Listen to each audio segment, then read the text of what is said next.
Le jeûne constitue l'un des insignes piliers de l'islam que nul musulman ne peut ignorer, comme cela est confirmé par le Coran et la Sunna, ainsi que l'unanimité des ulémas, et son mérite a été mentionné dans une multitude de hadiths. Certes, cet acte cultuel important a des conditions, des piliers, des obligations et des recommandations, des actes qui l'invalident, des actes dont l'accomplissement y est interdit ou détesté et qui ont été prohibés par Allah, exalté soit-il.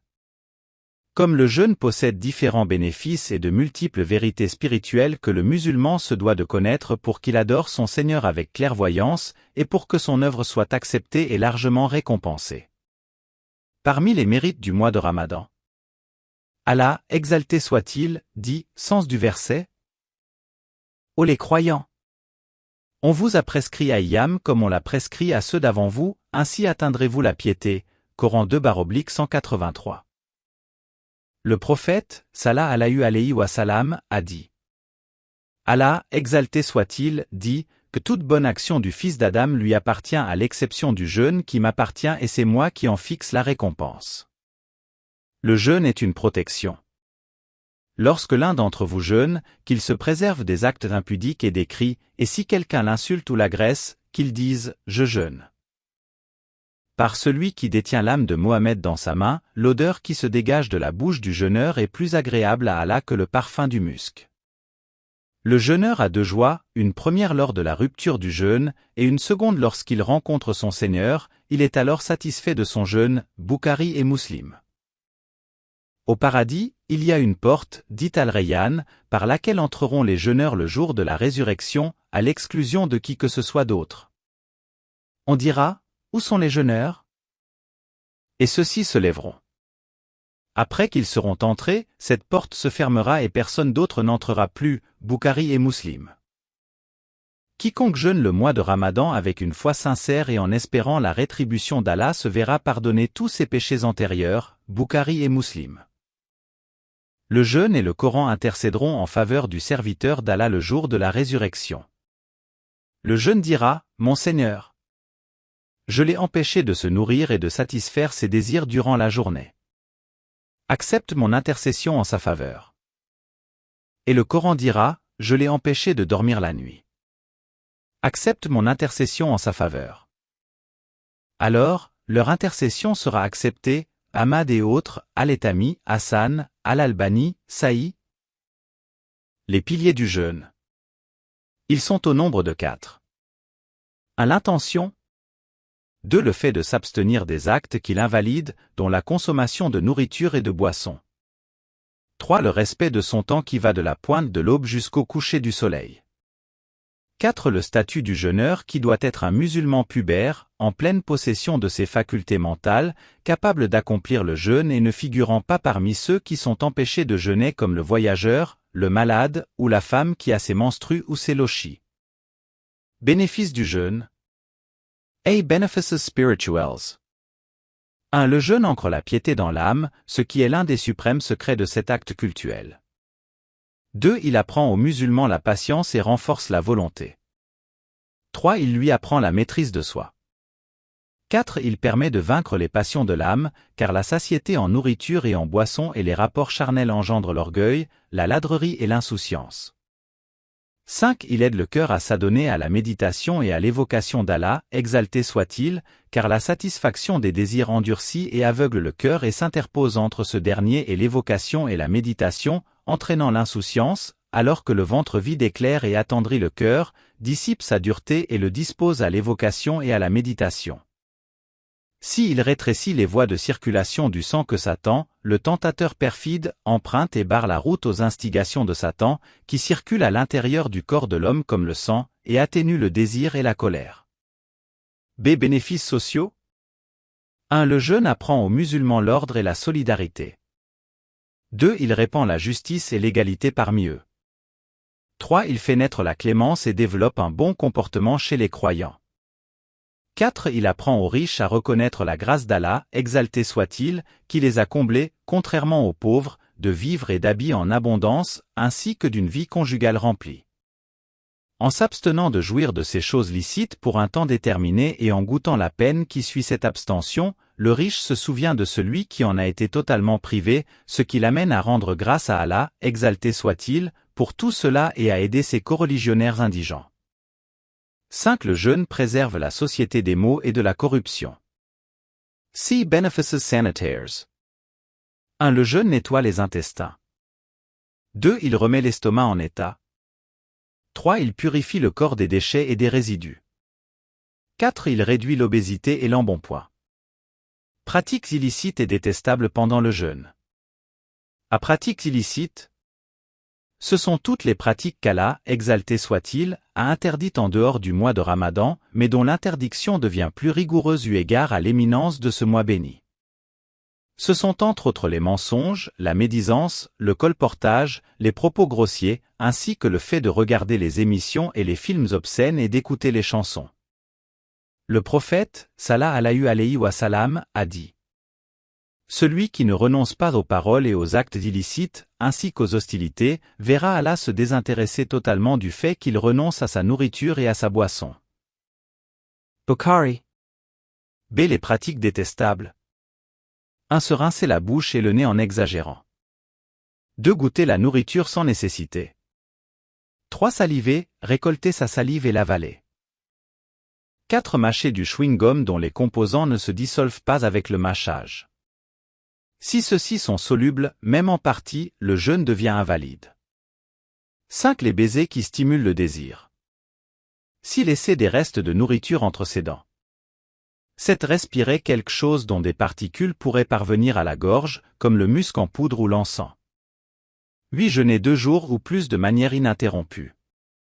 Les sunans du jeûne. Il est recommandé aux jeûneurs de 1. Lire fréquemment le Coran avec recueillement et méditation. 2. Évoquer fréquemment Allah, exalté soit-il.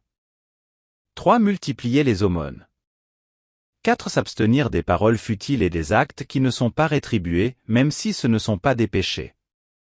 5. Se hâter de rompre le jeûne. 6. Rompre le jeûne en mangeant un nombre impair de dattes fraîches de préférence.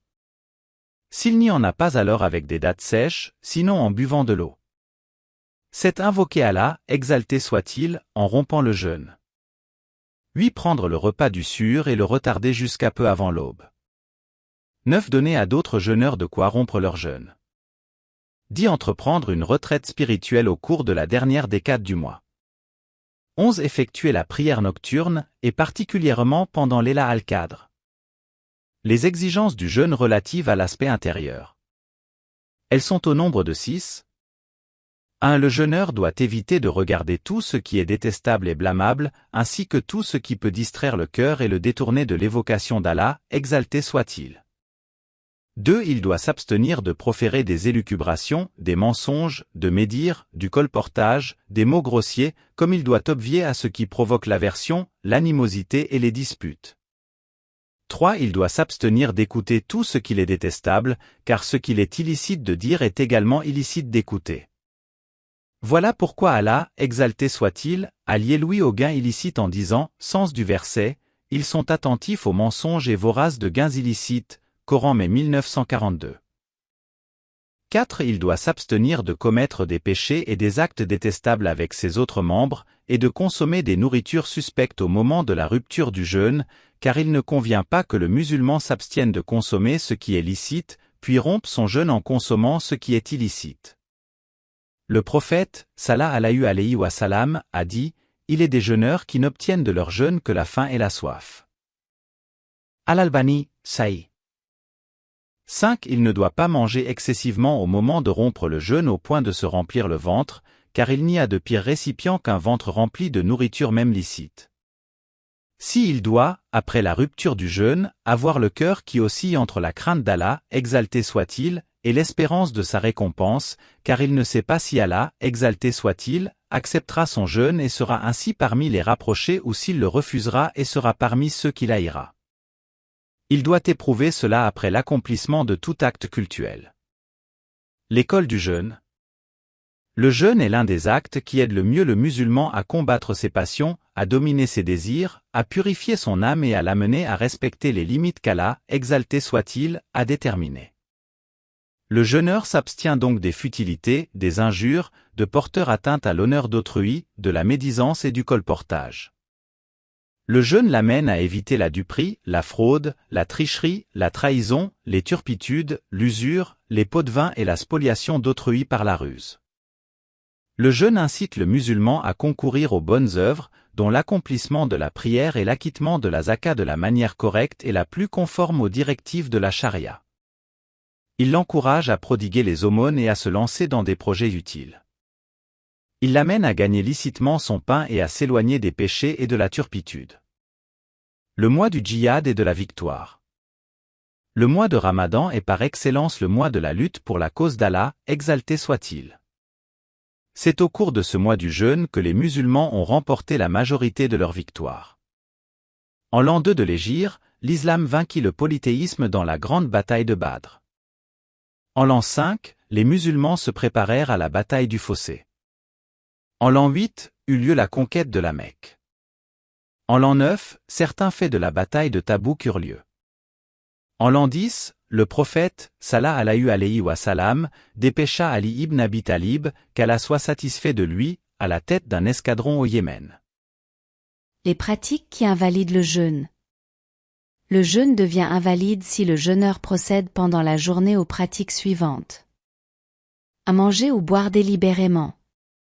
2. Avoir des rapports charnels. 3. Ejacular deliberament. 4. Pratica la idjama. 5. Vomir voluntarement.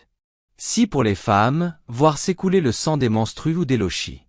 7. Absorber des matières assimilables à la nourriture et aux boissons, telles que l'injection de substituts nutritifs. Appel. Chers corligionnaires.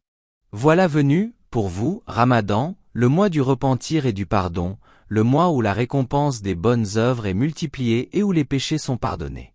Il vous incombe alors de multiplier les actes d'obéissance et de prendre l'initiative des bonnes actions. Chers corligionnaires. N'est-il pas temps d'abandonner vos passions et de frapper à la porte de votre Seigneur, exalté soit-il? Avez-vous oublié les grâces dont il vous a comblé? Ne vous a-t-il pas créé puis donné une forme harmonieuse? N'a-t-il pas attendri le cœur des autres pour vous et ne vous a-t-il pas nourri? Ne vous a-t-il pas guidé vers l'islam? Levez donc des mains suppliantes vers votre Seigneur, exalté soit-il. Frappez à sa porte et demandez sa protection, car il accueille favorablement quiconque le fait et suffit à celui qui s'en remet à lui. Repentez-vous avant de le rencontrer, peut-être votre repentir sera-t-il accepté et obtiendrez-vous ce que vous souhaitez. In fine, nous implorons Allah, exalté soit-il, d'accepter notre jeûne, nos prières nocturnes et toutes nos œuvres pieuses, car il entend tout et répond à l'invocation.